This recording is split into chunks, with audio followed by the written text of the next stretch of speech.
kula tak nerangno secara ilmiah.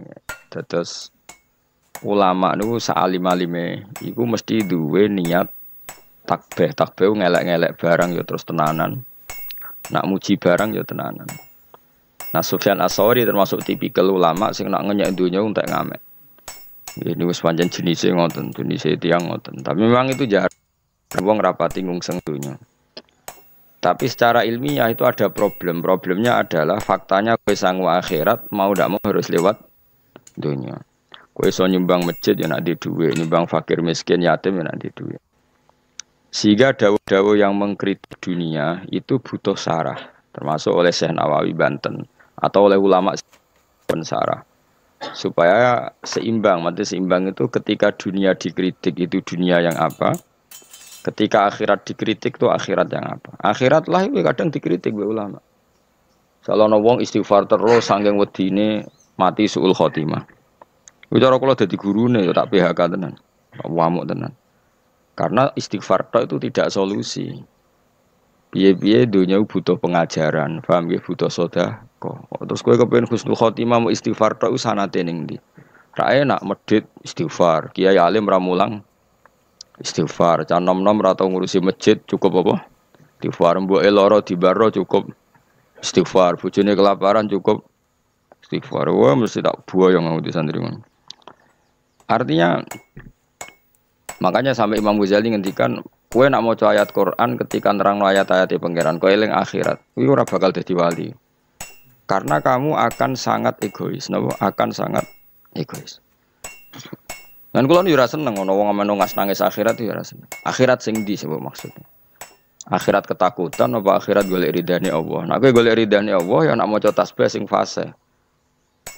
Misalnya Allah cerita ning dadi piyambak. Nggih misale Allah cerita ning dadi piyambak, misale afara'aitum ma tumnun a antum takhluqunahu am nahnul khaliqun. Kowe kok ora mikir mani sing dadi wong iku sing gawe aku apa kowe? Sperma sak sel-sele sing gawe aku apa kowe? Terus kowe nuangin hak eling neraka. Pangeran yo ora seneng. Kowe tak terangno ilmu kok malah nangisi neraka. Iku kriminal itu. Akhirnya apa? Orang tidak mengenali Allah haqqa ma'rifati. Orang enggak kenal Allah, kapasitas Allah kaya apa. Mau mergo terobsesi akhirat. Mengenai jari Imam Ghazali termasuk pinter setan. Wong nak sholat maca Quran dilingno akhirat. Akhirnya lupa ayat sing dibaca. Padahal ayat sing dibaca itu muji-muji Allah. Kowe ora peduli. Maca alhamdulillah rabbil alamin. Mestine kan ki bangga bahwa segala puji milik Allah dan Allah itu Tuhan semesta alam. Ora ono zat sekuat Allah. Ndak ada selain Allah kecuali dalam kendali Allah. Enggak ada sesuatu yang di atas Allah. Mestinya hatimu kan ngono, malah ora. Gusti pokoke sementing swarga, Rabbil alamin ora dimaknani Rahman Rahim. Wah, iku kurang ajar tenan yakin tak jamin. Nah, seperti itu enggak boleh. Artinya kita yes malane tidak orang baik, orang yang demi akhirat ninggal dunia demi akhirat.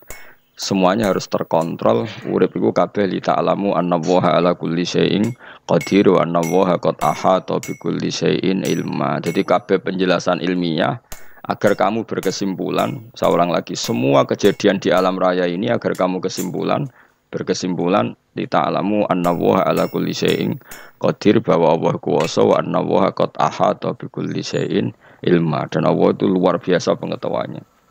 Tapi mbek kowe mbok simpelno ya mau. Mane wong sing salat nang nangis ning akhirat iku cara dadi wali ya amatir. Muga-muga ya malah ora. Karena tadi apa ya, haknya Allah itu ndak ada. Dia hanya nangisi dirinya nang mlebu swarga. Gak ono komitmene blas sampai pangeran. Itu ndak boleh seperti itu. Meskipun ya saleh dibanding wong ning dalan-dalan ya saleh, tapi aja nyaingi saleh wong alim-alim. Ora kelas. Karena tadi itu masyhur itu di kitab Tadabburil Quran itu ulama-ulama ngendikan ojo geman kowe demi eling akhirat meninggalkan ayat yang sedang kamu baca, sementara ayat itu fiha mahamid wa fiha tasabih wa fiha takbirat, sementara ayat itu ada pujian-pujian kepada Allah Subhanahu wa taala. Jadi misalnya Allah memaklumatkan dirinya ma indakum yanfadu wa ma inda wahibak, apa wae sing mbok miliki mesti ilang, sing ora bakal ilang sifatnya Allah atau apa-apa yang ada pada Allah. Misalnya Allah di sifat qadir, berarti selawase Allah gitu apa? Qadir. Allah di sifat alim, selawase Allah ya alim. sekali sesuatu itu indallah misalnya ikhlas ya akan abadi. Lha aku ora mbok pikir, pokoke kabeh ayat itu kesimpulannya sementing kula mlebu swarga Gusti semen. Ya jangan malaikat Jibril ya tersinggung. Mosok 30 juz artine sementing kula mlebu swarga. Ya kelakuan-kelakuan itu marah ini. Jadi ya proporsional saja bakas akhirat ya terus kita minta supaya husnul khotimah. Engko nyifati Allah kowe njaluk supaya wong sing ma'rifatullah haqqa ma'rifati. Aja sampai kita mlebu ayat wa ma qadaru wa haqqa qadri. Kita tidak bisa menghormati Allah sesuai kapasitasnya Allah. Iku aja sampai. Mulane kula niku rapati seneng bakas akhirat teman-teman niku rapati seneng. Perkarane kuwatir nyifati ku Allah gak pati fasih. Jadi wong nomor siji kudu fasih nyifati Allah Subhanahu wa taala. Meskipun kita sebagai manusia ya kepengin mlebu swarga. Dunya melarat suwi ya repot. Wis lara kabeh lah nang dunya. Dadi paham ya dadi kudu kok Imam Syafi'i lho kondang. Imam Syafi'i niku cita-citane jare. Umpama Gusti kula mlebu neraka niku pikiran kula nu namung setunggal, tetep kula badhe maca tasbih nyuwun jenengan. Masyhur itu. Kalau gada siiran Imam Syafi'i kata kalau gada Diwanul Imam Syafi'i. Oh nu nak muji pangeran Masya Allah tenan. Kalau gada nama Diwanul Imam nama Syafi'i. Kalau tiap badhe dilem niku sering kula waca. Niku nak muji pangeran niku. Beliau cerita orang-orang baik, seorang lagi beliau cerita orang-orang baik. Ketika beliau cerita orang-orang baik terus cerita rojae ning Allah. Di antara kalimatnya ngeten fa in tantakim minni falastu bi ayisin. Jadi setelah muji-muji Allah setelah muji-muji Allah itu laqad mananta ala qalbi bi ma'rifatin bi annaka wahudul ala'i wal qudusi. Saya tahu betul ya Allah bahwa engkau itu zat yang pemberi nikmat dan engkau zat yang maha suci. Terus beliau ngendikan wa ma taqallabtu min naumi wa fi sinati illa wa dzikruka bainan nafsi wan nafasi. Kula nak badhe tilem, takallab itu badhe tilem molak-malik. Imam Syafi'i asline koyo kowe nek turu ora iso, tapi kowe kan mikir utang, mikir kasus-kasus semua. Imam Syafi'i nek turu ora iso perkarane antarane wedi reling pangeran. Wong kok ape turu, kok aku ora lali pangeran.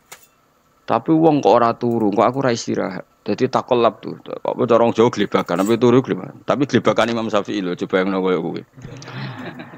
Iku ndikane wa ma taqallabtu min naumi wa fi sinati illa wa dzikruka bainan nafsi wan nafasi. Kula glebakan ra iso turu Gusti mergo eling jenengan bainan nafsi antara jiwa saya wan nafasi lan ambekan kula.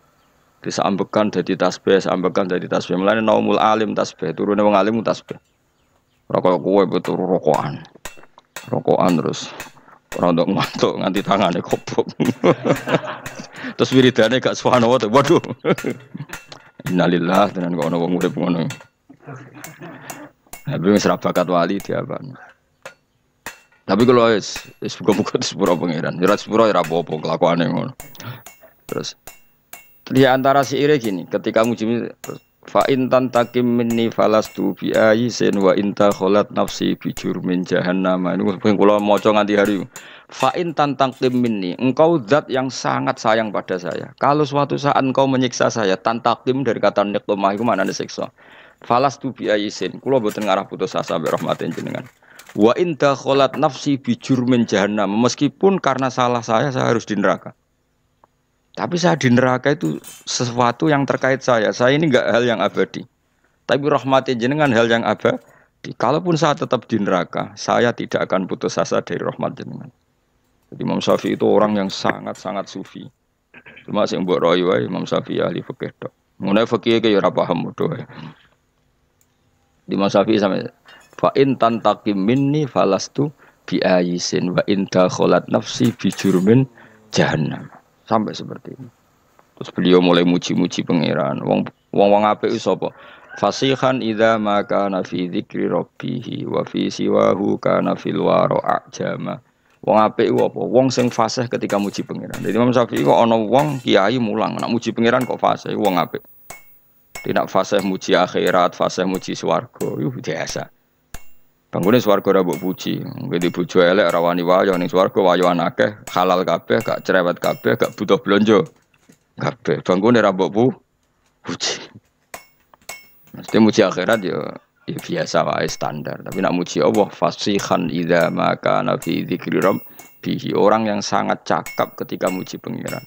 Wa fi ma siwahu fil waraka na ajama. Tidak bakas barang liya iku ajama ora pati iso.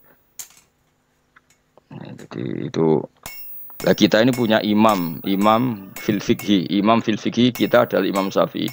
Tapi beliau juga imam sing ahlul ma'rifat. Jadi beliau punya diwan yang di semua itu muji-muji pangeran sampai akhir hayatnya. Itu siiran yang ditulis Imam Syafi'i. Biasanya enggak ditulis beliau, ditulis murid-muridnya di akhir hayatnya. Jadi kalau nanti anak kula, bojo kula ini ada 1 2 sing tak kon ngapal sairan Imam Syafi'i, mergi napa nggih tabarruk. Ora koyo kowe, ana sapa mazhab Syafi'i jebule kedonyan mazhab sing ndi? Mazhab napa? Mazhab sing ndi menapune anut ora jelas no. Jadi Imam Syafi'i sange senenge pangeran ngoten.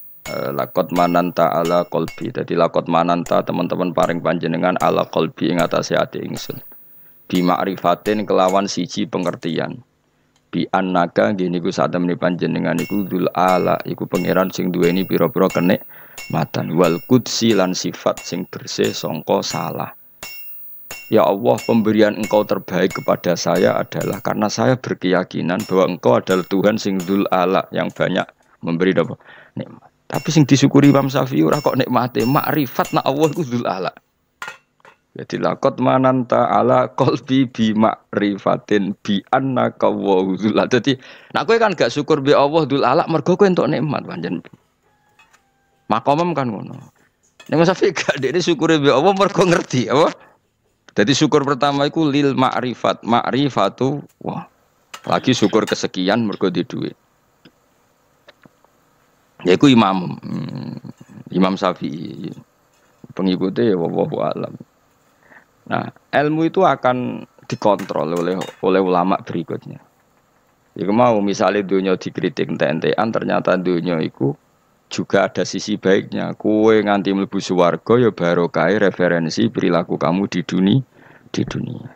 Kue ngeritik dunia nemen-nemen masjid dibangun mbek dhuwit, madrasah mbek dhuwit. Makanya Imam Sufyan Ats-Tsauri ketika ngeritik dunia mesti diluruskan sama sareh-sarehnya. Ya yang dikritik yang perlu dikritik. Misalnya dunia itu jadi alat keburukan. Tapi nak misalnya jadi alat kebaikan, nikmatil matiyatu ad-dunya, kendaraan terbaik adalah dunia, maka gunakan yang baik tuballighkum al-akhirah, maka akan sampai akhirat secara benar.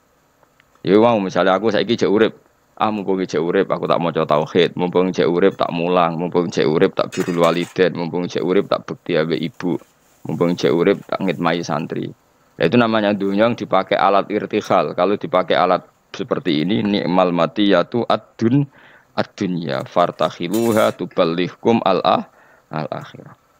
Imam Sayyidina Ali ngendikan ad-dunya darusidkan liman saddaqaha. Dunia itu tempat kebenaran bagi orang yang bisa mengelola secara benar. Ya karena tadi seperti misalnya dunyane para wali kok Abdul Qadir Jilani, Imam Syafi'i. Saurip-uripe ning dunya ndak apa para wali iku, memaklumatkan kebesaran Allah, memaklumatkan kebenaran Islam, memaklumatkan kebenarane hukum-hukumnya Allah. Berarti dunia bagi orang-orang baik apa? Darusidkin apa? Darusidkin. Tapi bagi wong si tukang bodoh ni saurip-uripe bodoh ni, kok bodoh ni iki ditutup bodoh ni meneh kowe ya daru kisbin apa. Dadi intine dunya karek sing ngelola napa karek sing ngelola. Itu namanya sarah. Sarah itu mengkontrol semua dawuh-dawuh matan sing berlebihan. Ya, gunane sarah itu apa menyeimbangkan lagi napa menyeimbangkan lagi proporsinya gini. Ya kayak Quran lah. Quran itu memang mau ndak mau harus ditafsiri. Ada saat di mana Allah itu ngeritik bojo dikritik. Misalnya inna min azwajikum wa auladikum aduwwal lakum. Bojomu musuhmu, bojomu anakmu kadang-kadang ya musuh. Ciri khas musuh adalah menghalangi dari kebaikan. Ya, bojomu ngalangi kowe kok kebaikan kan ya bolak-balik.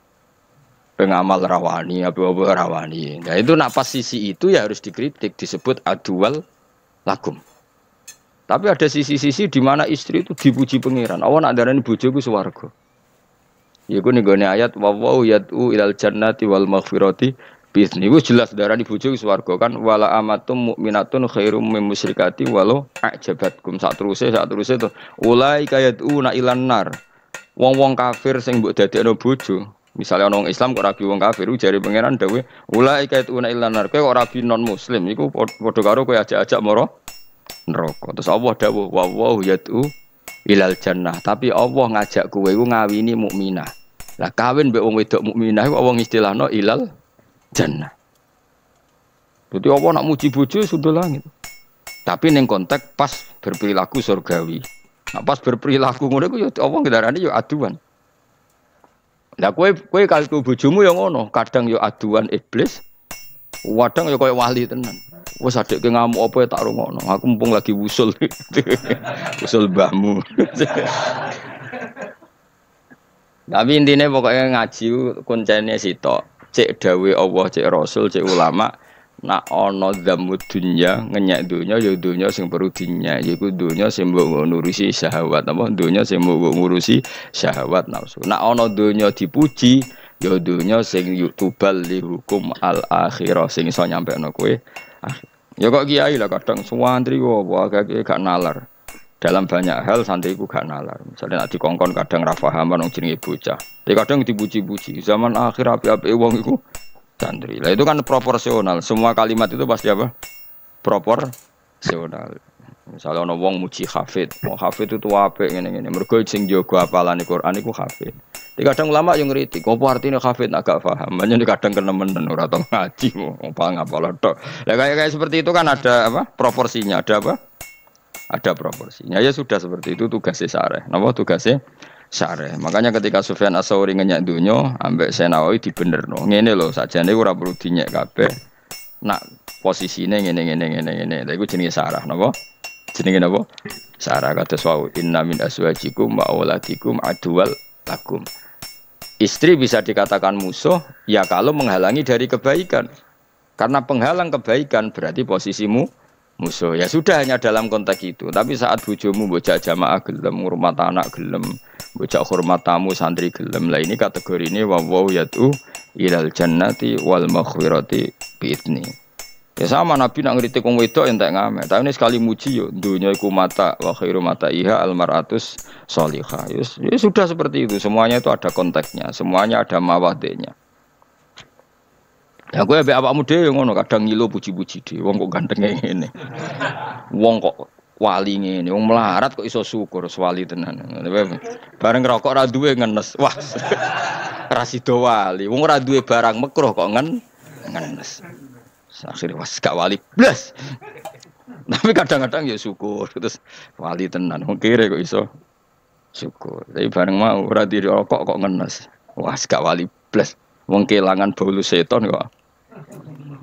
Kok ngenes? Bolu seton. Jadi wong sing ngaramno rokok nak darani